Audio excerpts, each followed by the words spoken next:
World सभ्यता पर, जो कि हम लोग कल एक क्लास ले चुके हैं। वर्ल्ड की सभ्यता यानी वर्ल्ड सिविलाइजेशन पे, यानी विश्व की सभ्यता पर, ठीक है। तो कल हम लोग मेसोपोटामिया के बारे में पढ़े थे, बेबीलोन की सभ्यता के बारे में पढ़े थे, और आज हम लोग पढ़ने वाले हैं मिस्र की सभ्यता, ठीक है। आज हम लोग पढ़ने वाले हैं जो कि मिस्र की सभ्यता, लेकिन देखेंगे फिर लिखा गया है कि विश्व की सभ्यता है, और यहाँ पे विश्व की सभ्यता मिस्र की सभ्यता लिखा गया, जो कि 3100 ईसा पूर्व पहले की बात है, ठीक है। तो हम लोग स्टार्ट करने से पहले कुछ महत्वपूर्ण हम लोग जानकारी ले लेते हैं कि मिस्र की सभ्यता कहाँ विकसित हुई थी। तो यह अफ्रीका के नॉर्थ में एक डेजर्ट है जिसका नाम है सहारा डेजर्ट। ये विश्व का सबसे गर्म और सबसे बड़ा डेजर्ट है, जिसे सहारा डेजर्ट हम लोग कहते हैं, ठीक है। उसमें एक नदी बहती है जिस नदी का नाम है नाइल यानी नील नदी, जो कि विश्व की सबसे लंबी नदी है और रेगिस्तान में बहती है ये नदी, ठीक है। और ये कहाँ से निकलती है नाइल नदी? तो विक्टोरिया झील है, जो कि आपको साउथ अफ्रीका के अफ्रीका देश के मध्य में पड़ता है, ठीक है। विक्टोरिया नाम की झील है, वहीं से निकलता है नाइल नदी, ठीक है। और दो नदियाँ निकल के एक नदी बनाती है, एक स्वेज नील नदी है और एक नाइल नदी है, ठीक है। तो ये दोनों मिलके एक नाइल नदी बनाती है, जो कि हम लोग मैपिंग हम लोग कर लेंगे, ठीक है। तो हम लोग स्टार्ट करते हैं आज के क्लास, ठीक है, एक सकारात्मक विचार से, जो कि अगर सब कुछ मिल जाए ज़िंदगी में तो तमन्ना किसकी करोगे? कि अगर सब कुछ मिल जाए ज़िंदगी में तो तमन्ना किसकी करोगे? कुछ अधूरी ख्वाहिशें ज़िंदगी जीने की मज़े देते हैं, ठीक है। तो कहने की बात है कि ज़िंदगी में पूरी ख्वाहिशें पूरी नहीं हो सकती है, ठीक है। ज़रूरत पूरी हो सकता है, मगर ख्वाहिशें कभी पूरी नहीं हो सकती है, ठीक है। तो ख्वाहिशें फिर भी बड़े रखिएगा। तो हम लोग आज के क्लास स्टार्ट करते हैं। तो आप देख सकते हैं मिस्र की सभ्यता, जो कि 3100 ईसा पूर्व पहले की बात है, जो कि नाइल नदी के किनारे पड़ता है, ठीक है। यह मिस्र के रेगिस्तान में स्थित है, ठीक है।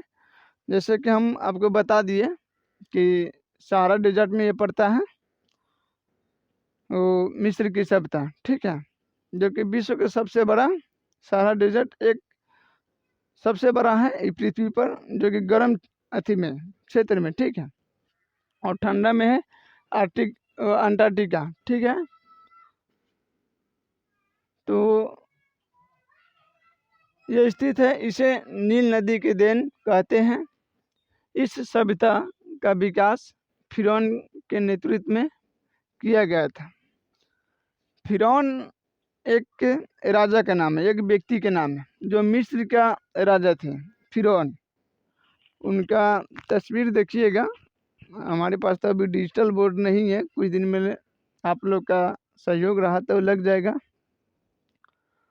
तो अगर डिजिटल बोर्ड रहता तो हम आपको फिरौन का तस्वीर यहीं पे मंगा के आपको दिखा देता, उसका रानी का भी, ठीक है।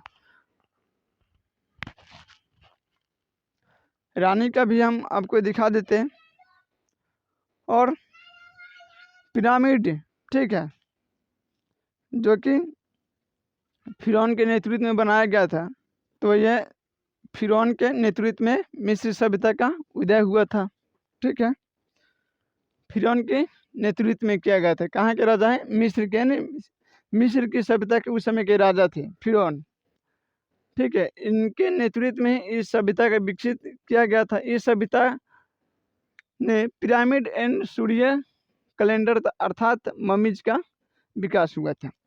मिस्र की सभ्यता में पिरामिड आप देख सकते हैं, जो कि बहुत बड़ा बड़ा उस समय, आज से समझ लीजिए कि 3100 ईसा पूर्व की बात है, जिस समय किसी प्रकार की टेक्नोलॉजी भी नहीं था, ठीक है। सही से लोग उस समय हाथी को भी अपने बस में करने में असमर्थ थे, ठीक है। बट उस समय इस तरह का पिरामिड बनाना, ये कहाँ की पिरामिड है? गीजा का, ठीक है। ये गीजा का पिरामिड है, आपको हम लिख देते हैं।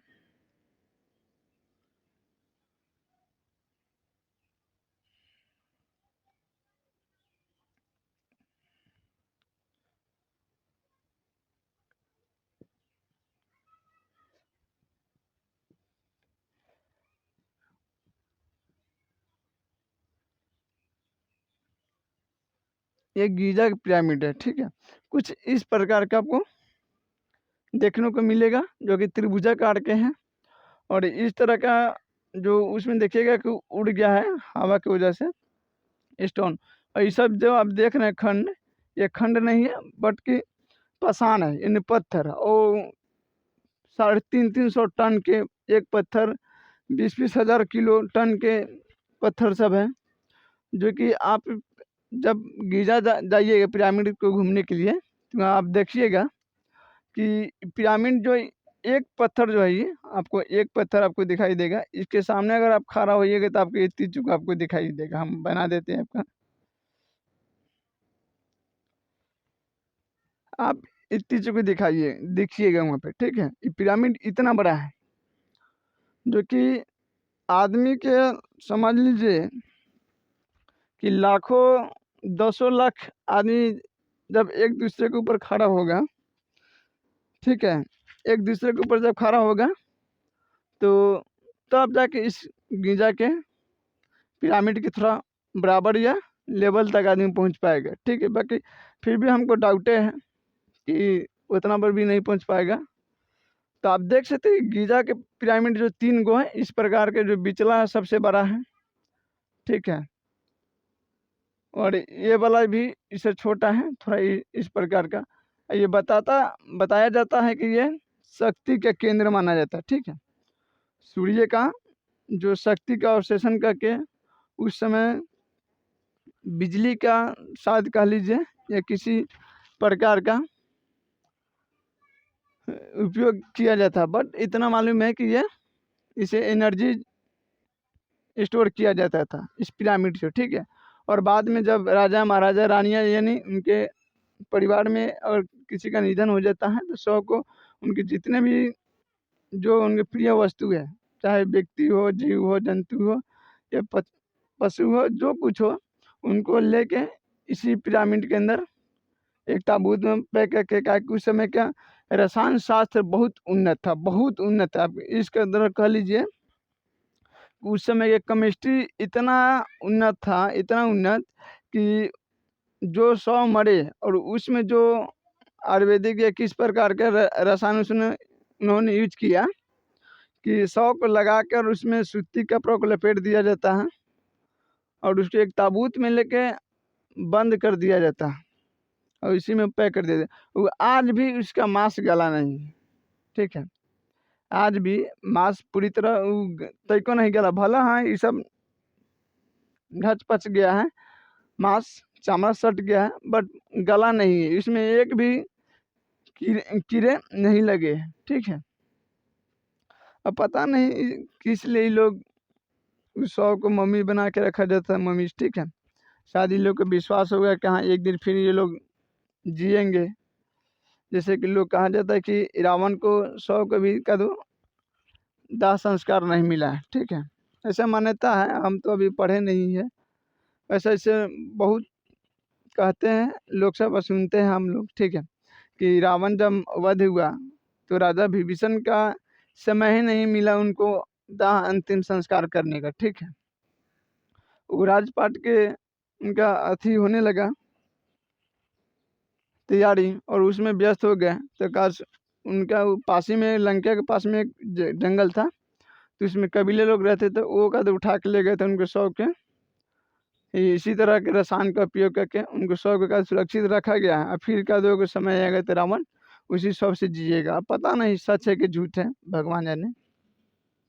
तो इस पिरामिड में भी इसी तरह का आपको मम्मी देखने को मिलेगा। आपको फिरौन का पत्नी के देखिएगा तो एकदम चुड़ैल जैसन लगती है, ठीक है। मोबाइल पर आप सर्च करके, गूगल पर सर्च करके आप देख सकते हैं।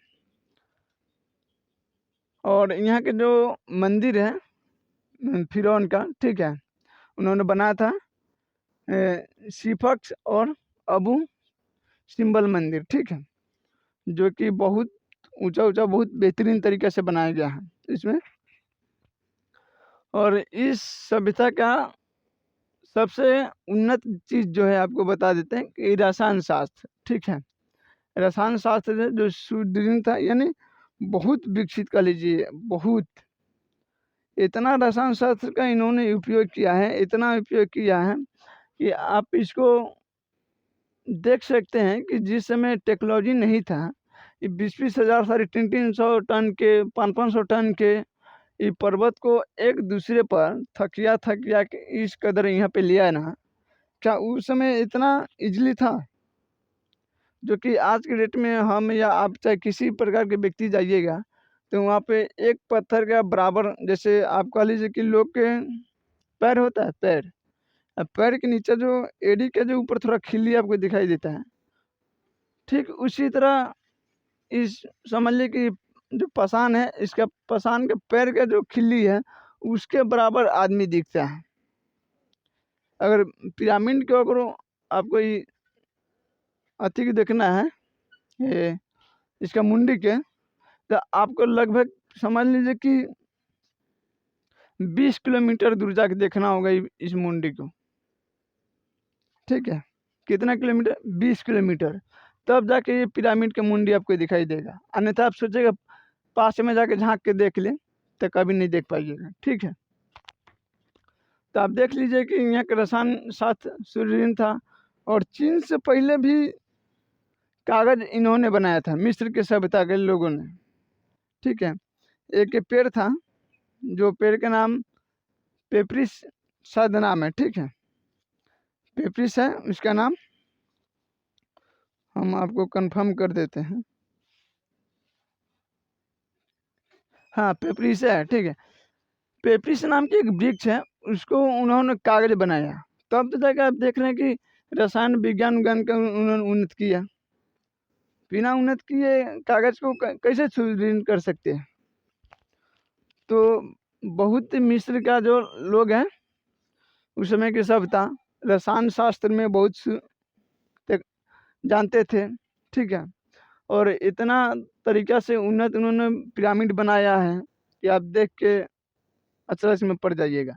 ये कहाँ के तीनों पिरामिड है? तो गीजा का है, ठीक है। और वहाँ के मंदिर भी है, जो कि यहाँ लिख दिए हैं, आबू सिलंग मंदिर और स्पीकस मंदिर, ठीक है। और ख़ास नहीं है तो आप देख लें मिस्र की सभ्यता के बारे में, जो कि यहाँ मिस्र की सभ्यता 3100 ईसा पूर्व हुआ था। यह मिस्र की रेगिस्तान में स्थित था। इसे नील नदी की देन कहते हैं। इस सभ्यता का विकास फिरौन के नेतृत्व में किया गया, जो फिरौन एक राजा है मिस्र का, ठीक है। इस सभ्यता का पिरामिड और सूर्य कैलेंडर, पिरामिड भी है, सूर्य कैलेंडर भी इन्होंने विकसित। जैसे हम लोग आज के वर्तमान के समय में हम लोग जैसे साक्ष्य संवत को हम लोग मानते हैं, एक विक्रम संवत है, ठीक है, एक हिजरी संवत है कैलेंडर, यानी कर लीजिए। उसी तरह पिरामिड के मिस्र के लोगों ने सूर्य कैलेंडर का आविष्कार किया, ममीज का विकास हुआ, जिसमें आप देख सकते बता दिए हैं कि हाँ 100 के ऊपर एक विशेष प्रकार के रासायनिक तत्व को लगाकर उसको सूती कपड़े से लपेट कर आप देखिएगा, कभी बहुत फिल्म में आप देखे होंगे कि पूरा शरीर उजर उजर कपड़ा से लिपटा रहता है, यहाँ तक ये सब लिपटा रहता है पूरा, आपको सिर्फ इतना खाली आँख पर लाल लाल दिखाई देता है, आदमी एंती करके चला ही रहता है हिल के, बता दें कि नहीं, ऐसे दिखा देते आपको, ऐसे चला ही रहेगा, ऐसे चला ही रहता है, ठीक है। ये मम्मीज लोग तो कुछ इस प्रकार के हैं। तो हमारे पास डिजिटल नहीं है तो आपको हम पूरा दिखा देते, हम तो ऐसे पिरामिड को बना दिए हैं और आप लोग सर्च करके एक बार देख लीजिएगा, ठीक है। फिर हम लोग चलते हैं रोम की सभ्यता, ठीक है।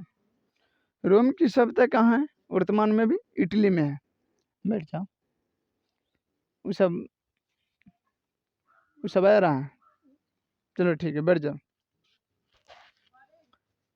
इसको आराम से नोट कर लेना, ठीक है।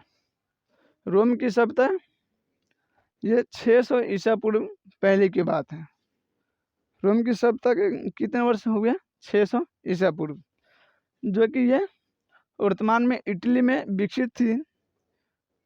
इन्होंने पूरे भूभाग यानी भूमध्य सागर पर अधिकार कर लिया था। भूमध्य सागर आप देखते हैं कि मिस्र के ऊपर पड़ता है, ठीक है, और मिस्र के नॉर्थ में पड़ता है भूमध्य सागर, और आप कह लीजिए वेस्ट में पड़ता है मिस्र का, हम बता रहे हैं लोकेशन, ठीक है।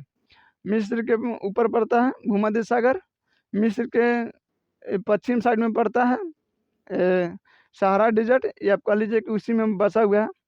पूरब में पड़ता है लाल सागर, ठीक है, और नीचे पड़ता है सूडान, ठीक है। तो आप ये सब नोट कर सकते हैं। तो मिस्र के ऊपर पड़ता है भूमध्य सागर, ठीक है, जिसे हम लोग मेडिटेरेनियन सी भी कहते हैं इंग्लिश में उसे। तो इसके ऊपर है इटली, ठीक है। इटली के साथ आज वर्तमान में प्रधानमंत्री जॉर्जिया लिमेंटे कुछ इसी प्रकार के हैं, आप लोग कमेंट में बता दीजिएगा, ठीक है। तो देख सकते हैं यह इटली में विकसित हुआ था, सॉरी, ठीक है, यह इटली में विकसित हुआ था। इन्होंने पूरे भूमध्य सागर पर अधिकार कर लिया था, जो कि प्राचीन सभ्यता में से यह सबसे विकसित सभ्यता थी। आप ये कह लीजिए कि प्राचीन सभ्यताओं में से यहाँ तक लेके मोहनजोदड़ो, वो अपने समय काल से वो ठीक थे। मतलब 600 ईसा पूर्व का 2550 से लेकर 1750 ईसा पूर्व की बात है मोहनजोदड़ो सिंधु सभ्यता, और 600 ईसा पूर्व की बात है। समथिंग ये कह सकते हैं कि गौतम बुद्ध का जन्म के समय की ये लगभग उनके आने से 100-150 पहले की बात है, ठीक है। तो ये सभ्यता सबसे विकसित सभ्यता थी। आज भी इस सभ्यता का अवशेष सुरक्षित है। आप देखिए कुछ इस कदर का, जो कि हम ये ड्राइंग में आपको दर्शा दिए हैं। तो यहाँ तो कोई चित्रकला तो मैंने रंगीन तो है नहीं कि आपको पूरा जगमग जगमग दिखेगा, कि थोड़ा हम इसको ड्राइंग इसलिए बना दे कि आप इसके माध्यम थोड़ा समझ लीजिए कि ये जो रोम की सभ्यता है, इस चारों ओर से एक लंबी सी दीवार है, ठीक है, द्वितरफी। आपको आप देख रहे हैं चारों ओर से लंबी दीवार है, और बीच में जो ये बना हुआ है ये आपको रोड दिखाई दे रहा है, ठीक है, रोड, ये सब ये रोड है, ये पूरा जो है रोड है। जैसे गोलंबर आप देखते हैं, गोलंबर के टाइप के बना है, बीच में एक इसी प्रकार का मंदिर उधर बनाया गया है। और इस साइड से जो आप खंड खंड देख रहे हैं आप, ये समझ लीजिए कि उस समय का घर था, यानी रहने राजा महाराजा उस समय जो जो कुछ हुआ करते थे उनका रहने का ये घर है, जो कि आप दुतरफी देख सकते हैं। एकदम बहुत बेहतरीन तरीके से लाइटिंग हर एक चीज़ किया गया है। अभी अभी वर्तमान में इसका फ़ोटो देखिएगा तो बहुत अच्छा लगेगा, आप देखिएगा तो मन करेगा कि आज ये टिकट बुक करके वहाँ पे पहुँच जाए, ठीक है। तो आप लोग गूगल पर सर्च करके इसको भी देख लीजिएगा, ठीक है। नहीं तो डिजिटल बोर्ड रहता तो सब आपको परेशानी उठाने की कोई ज़रूरत नहीं पड़ता, ठीक है। ए तो रखी कहाँ थे रे, या तो एकदम बैठो वहाँ पे पहले आराम से।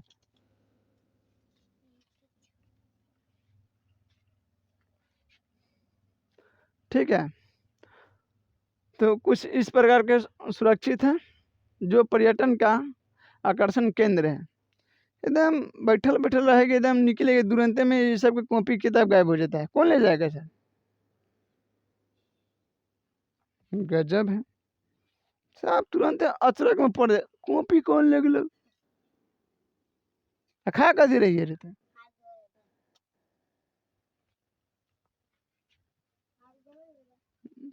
हाँ धो ले भाई,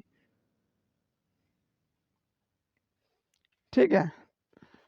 और ये पर्यटन का आकर्षण केंद्र भी आज वर्तमान में आप देखिएगा। ए इसको नोट करो, ठीक है, नोट करो जल्दी खा के।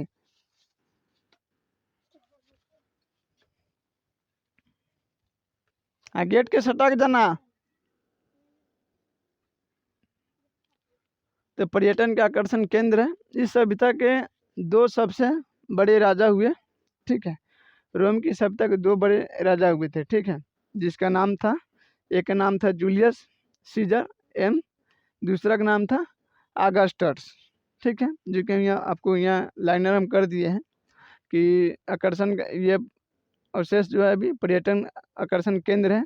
इस सभ्यता के 2 राजा बड़े हुए, जिसको जूलियस, यहाँ सीजर है, ठीक है, और यहाँ ऑगस्टस थे, 2 राजा थे। और मिस्र का रोम की सभ्यता जो है बहुत अभी कह लीजिए कि आधुनिक तरीका से भी अब देखिएगा कि शायद जितना उन्नति हुआ है शायद अभी दूसरा कोई अवशेष नहीं है, ये पूरा सुरक्षित है। रोम की सभ्यता जो है पूरा सुरक्षित है, और जूलियस सीजर और ऑगस्टस के नेतृत्व में ये रोम की सभ्यता को विकसित किया गया था, ठीक है। और यहाँ आप नोट में लिख लीजिएगा, हम ये अति भी कर दिया कि जूलियस सीजर की हत्या धोखे से उसके मंत्रिमंडल ने कर दिए थे, ठीक है। धोखे से इनके मंत्रिमंडल लिखिए जल्दी से। हाँ, इसके बाद अभी जियोग्राफी क्लास चलने वाला।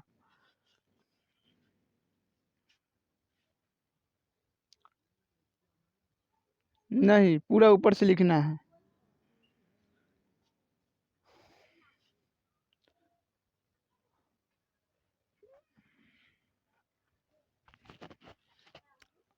हल्ला नहीं करना है, ठीक है ना, प्रेम से लिखना है। तो अब जूलियस सीजर की हत्या धोखे से उनके मंत्रिमंडल द्वारा किया गया था, ठीक है। जो कि जूलियस सीजर नामक एक नाटक लिखा गया है, जिसने लिखा उनका नाम आपको हम बता देते हैं। उनका नाम जो है विलियम शेक्सपियर, ठीक है। विलियम शेक्सपियर द्वारा जो कि जूलियस सीजर नामक एक नाटक लिखा गया है, उनका लेखक है। और ये पहली बार जो नाटक है जो प्रदर्शित किया गया था जनसभा के बीच में, वो 1599 में, जो कि शेक्सपियर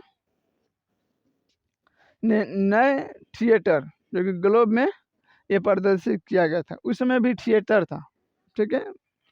लगभग समझ लीजिए कि 1599, यानी अकबर और महाराणा प्रताप को जो युद्ध हुआ था हल्दी घाटी वाला, 1576 के समथिंग हुआ था, 76 या 75 के समथिंग हुआ था।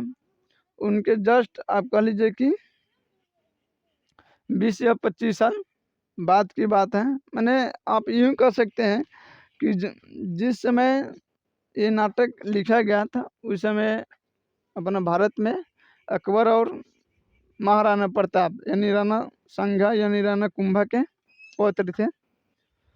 तो उन दोनों के समय उस समय लड़ाई चल रहा था। तो ये आपको बता दें, जूलियस सीजर नामक नाटक जो लिखे हैं विलियम शेक्सपियर द्वारा लिखा गया है।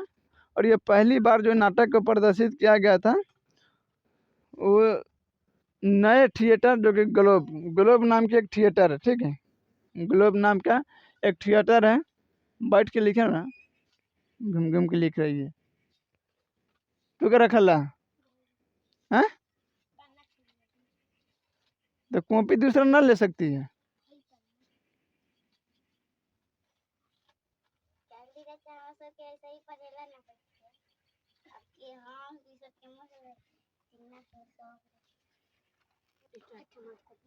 तो आप देख सकते हैं कि हम लोग पूरा मिस्र की सभ्यता और रोम की सभ्यता पर हम लोग बात कर लिए हैं, ठीक है।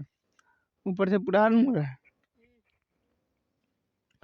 तो यहाँ ये रोम की सभ्यता का कुछ ड्राइंग की इस प्रकार किया गया है। और मिस्र की पिरामिड है। और आप जाके विश्व की सबसे लंबी नदी है नाइल नदी, ठीक है।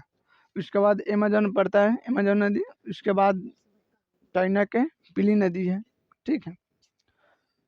तो हम लोग सब जियोग्राफी वाला में बात कर लेंगे, तो हम लोग वर्ल्ड हिस्ट्री कर रहे हैं तो थोड़ा थोड़ा टॉपिक आ जाता है तो बात हम लोग इसी में कर लेते हैं, ठीक है।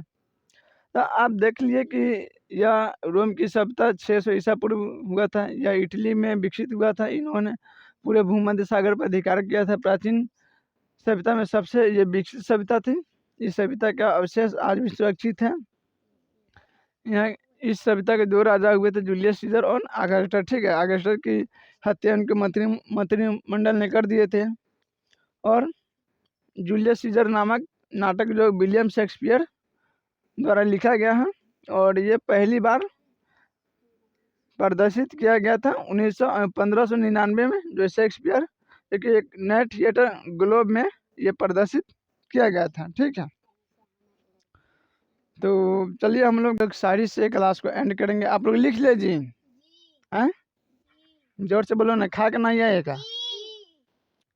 तो हम लोग शायरी को मस्ट एडिटोरियल से हम लोग इसको समाप्त करते हैं, ठीक है। इस शायरी का मतलब समझना है, अपने पर अप्लाई नहीं करना है, ठीक है। कि घूमता हूँ दर बदर आवारा नहीं हूँ मैं, कि घूमता हूँ दर बदर आवारा नहीं हूँ मैं, हालात का मारा हूँ पर बेचारा नहीं हूँ मैं, कि ये हालात का मारा हूँ बेचारा नहीं हूँ मैं। हंस मत ए जिंदगी मुझे गिरा हुआ देखकर, कि हंस मत ए जिंदगी मुझे गिरा हुआ देखकर, फिर भी संभल लाऊंगा हारा नहीं हूँ मैं, ठीक है।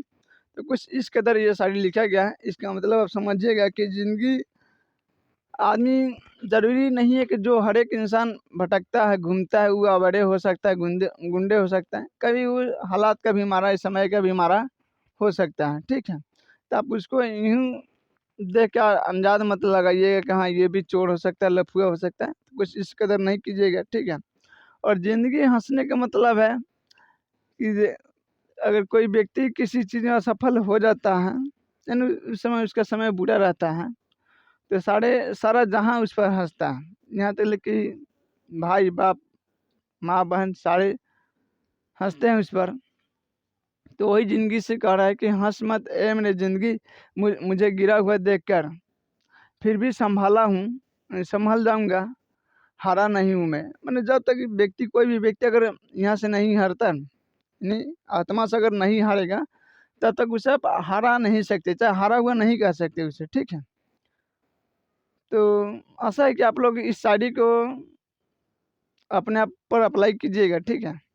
और इसको गहराई में, किसी चीज़ को गहराई में जाकर सोचने की आदत डालिए, ठीक है। तो अच्छा रहेगा, ऊपरे झापरे देख के मत कूदिएगा। तो आप लोग लिख लो लिए जी, मिटा दे इसको। अब हम लोग ज्योग्राफी के क्लास के बाद, कल तुम लोग पानी पी के रेडी हो जाओ, ठीक है। बंद।